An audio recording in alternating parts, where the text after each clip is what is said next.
Welcome back. New banner, new types of fodder.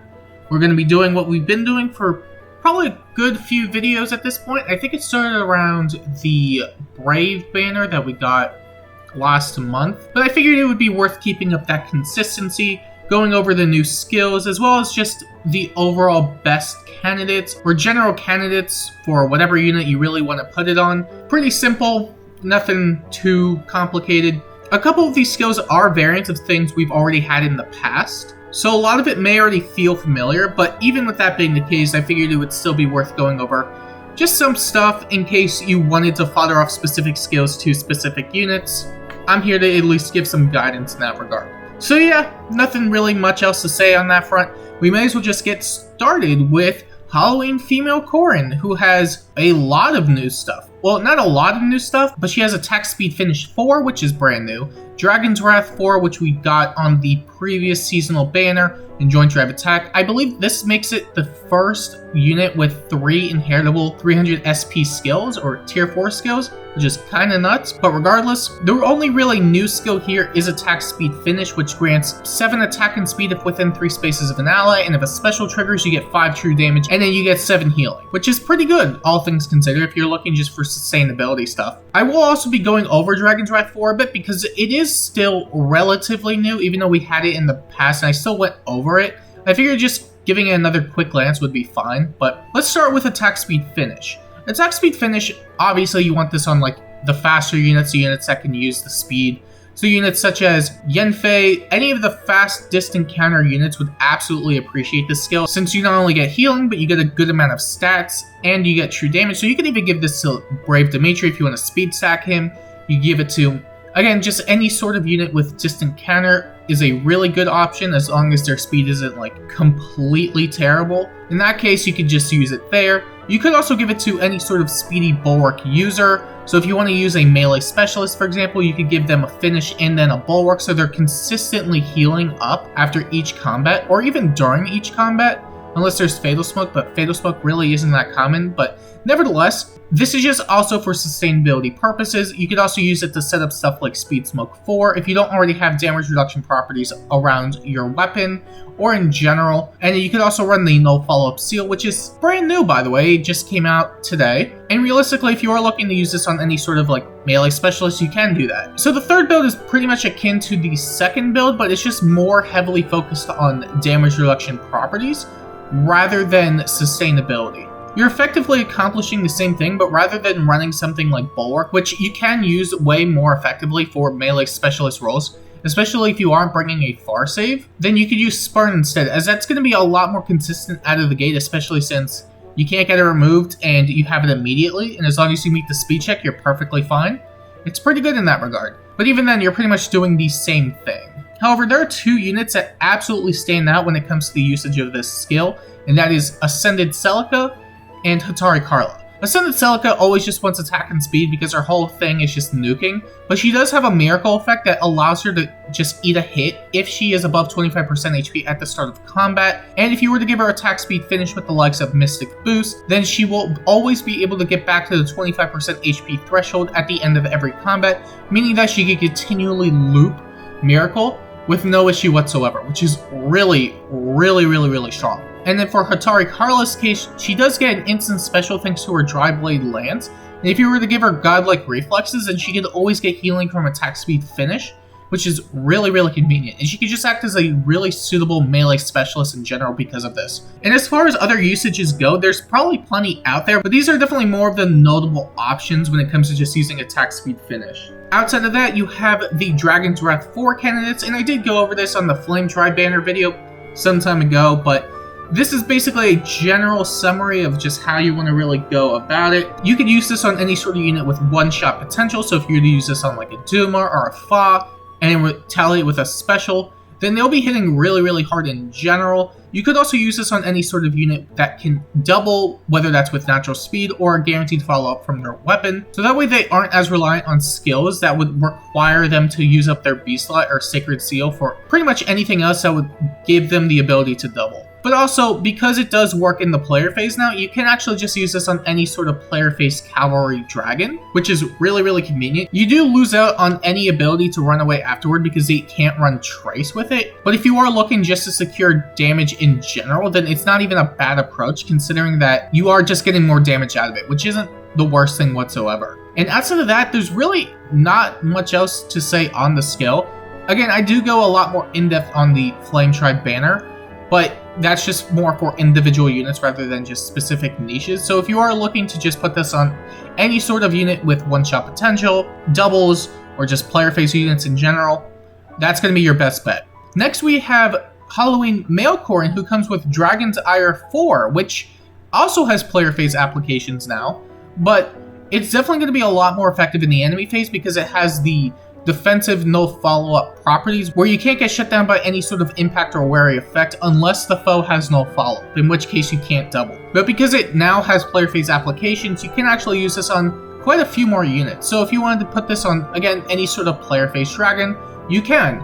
I wouldn't really put this on the faster ones because chances are they already have the ability to double anyway via some sort of half no follow-up effect that they have into their weapon, like Summer Niffle or Legendary Ninian. But regardless, if they don't have that ability, you can still give this to any sort of unit that would appreciate it for player phase purposes. But because it does work in the enemy phase, you could actually end up making them relatively mixed phase as a result. So Moosebo, for example, would be a really good candidate because he doesn't have any sort of natural double from his weapon anyway, and if he were to stay within range of 2 spaces, then you could get even more damage from Domain of Flame, which is really, really good. You could also use this on any sort of enemy phase infantry unit, which more of a duh moment because it comes with a slow enemy phase infantry unit, but I figured it would be worth discussing anyway because, I mean, there's so many options when it comes to that role because most dragons don't function in the player phase. We are getting a lot more of those nowadays, but generally speaking, they function a lot better in the enemy phase. So you can pretty much just give this to any sort of enemy phase infantry.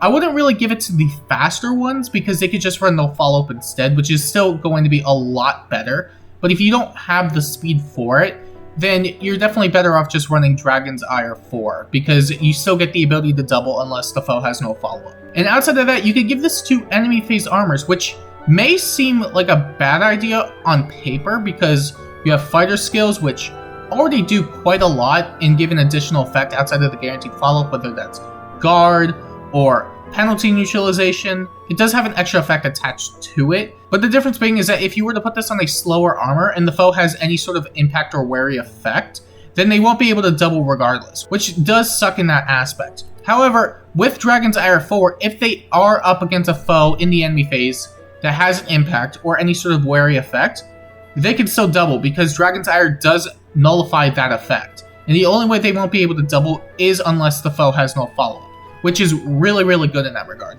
And outside of that, there's really not much else to say on Dragon's Ire because dragons are still relatively niche, or maybe not niche per se, but there aren't as many as there are like swords, lances, axes, you name it. So it's a relatively smaller pool of units to work with, but regardless, there are options out there. Beyond that, we have a new inheritable breath, Serenity Breath, which basically prevents follow-ups, which is really, really good. I would argue this is probably one of the better inheritable breaths that we have in the game because a lot of the other ones were pretty much just sack swings or just guard, but this one just prevents follow-ups outright, which is really, really, really good. And I would say the biggest benefactors from this inheritable breath are easily going to be the armors. So if you were to give this to any sort of dragon armor with a decent speed set, which is pretty rare as is, then you can actually just prevent any sort of guaranteed follow-up, especially against the slower units, because chances are the units with guaranteed follow-ups don't really have a lot of speed as is. So if you are able to beat them in a speed check, they still won't be able to W, which is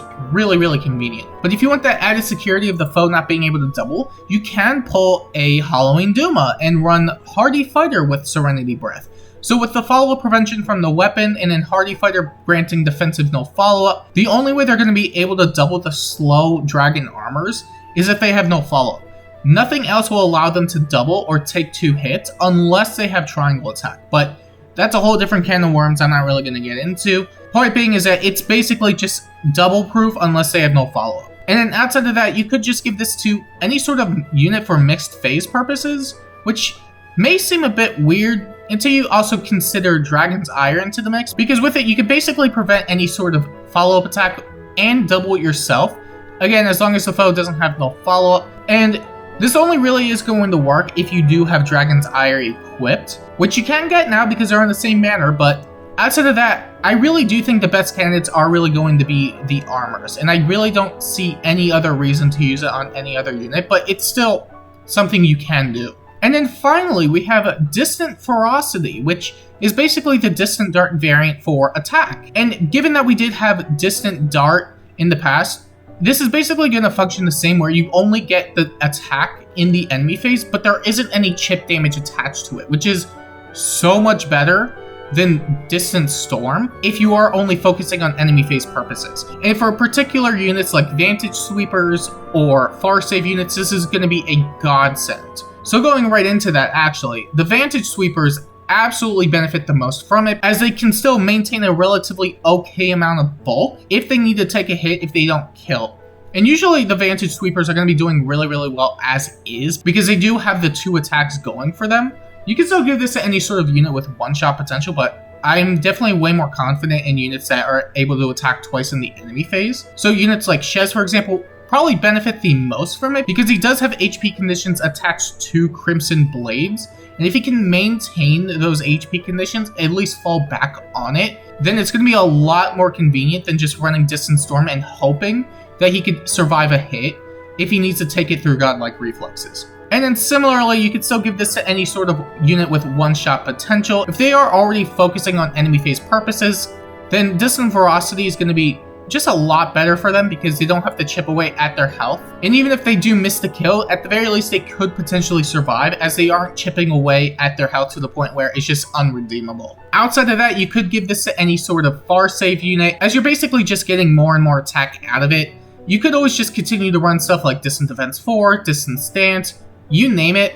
But if you are looking for that extra damage output, then Distant Ferocity is always just going to be a great option, because there's no chip damage attached to it anymore, so it's a lot more approachable in that regard. And outside of that, you could give this to pretty much any general tank if you're looking just for a general Omni tank. Omni tanks still struggle a lot nowadays because of the likes of Deadeye, Lethality, and all those effects. But if you already have a really fast unit that tends to focus on countering any sort of foe, then Distant Ferocity is going to do well for just securing kills in general and shutting down stuff like Wings of Mercy, which is pretty convenient. And I would only advise this if you are confident in your unit's ability to double without speed from the A slot. And if you are, more power to you.